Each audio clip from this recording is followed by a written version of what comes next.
Good afternoon, man. This is Michael Brown with Keller Williams Realty Group here in Scarsdale. And last time we were on, we were talking about what are maybe the top three things to worry about if you're thinking about downsizing here in the Bronx or Westchester County. But there were two more things that I had on my mind this week.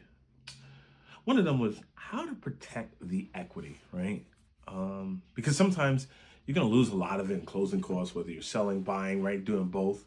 One of the strategies that I know some investors do very well is they do some cash out refis, or they do a HELOC, or they do something where they get a lot of the equity out of the house before it sells, so it doesn't register as taxable income, right? So just some strategies to think about.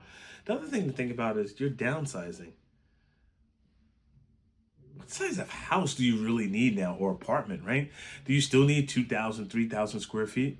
Or are you okay with this, the one bedroom or two bedroom apartment? I think it's time to get real, right? And how do you, and lastly, this is the last one I wanted to talk about is how do we navigate the emotional side of downsizing? And that's a loaded one. I mean, I wish there was an easy answer to that one.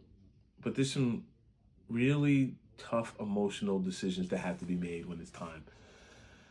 One of the things I stress with homeowners when it's time to downsize, when they're thinking about that, is how much of the house are you actually using, right? If you're confined to one room or one floor and you're heating, three floors, a basement, it might be time to really seriously consider it, right? And I know comfort's a big thing.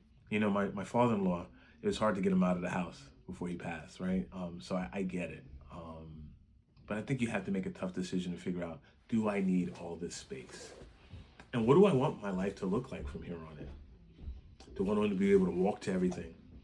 Do I need a pool in on grounds? What kind of amenities do I need, right? So if you're looking for a personalized approach to this, please give me a call. I'd love to sit down and walk you through this process before, you know, you're unable to make that decision. Now your kids have to make that decision for you, right? Thank you.